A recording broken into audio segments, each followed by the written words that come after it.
কিছুদিন যাবত আমি বিয়ে নিয়ে কথা বলছি এবং আমি প্রথম দিন বলেছিলাম যে এটা পার্সোনাল ল অনুযায়ী হয়, দ্বিতীয় দিন বলেছিলাম এটার প্রকারভেদ কি কি হতে পারে।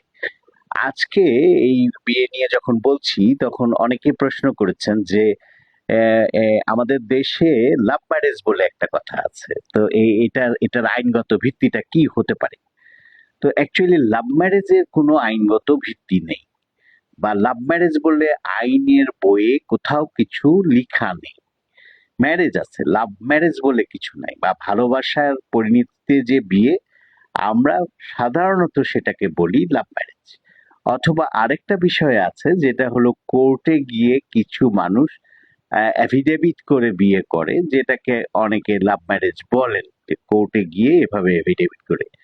সত্যিকার অর্থে কোর্টে গিয়ে এইরকম এফিডেভিট করা বিয়ের কোনো বৈধতা নাই।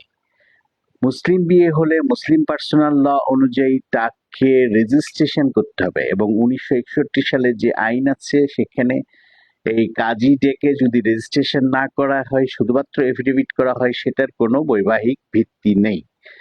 এবং এইটা আমাদেরকে জেনে রাখতে হবে যে মুসলিম আইনেও লাভ ম্যারেজ বলে কোনো শব্দ নাই, বা আইনের কোনো বইয়ে লাভ ম্যারেজ বলে কোনো শব্দ নেই।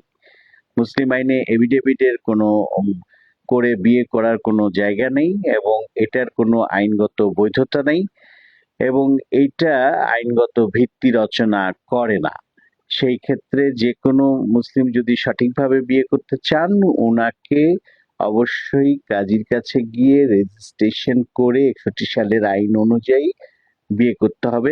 ওখানে কিছু উপাদান আছে, ইজাব, কবুল, এইসব আছে, ওদের মোহরার বিষয়টা আছে, সবকিছু বিষয় বৈধ বিয়ের জন্য যা যা ইনগ্রেডিয়েন্টস আছে এগুলো সবই পূর্ণ করে বিয়ে করতে হবে, এবং আইনের বইয়ে লাভ ম্যারেজ বলে কোনো কথা নেই।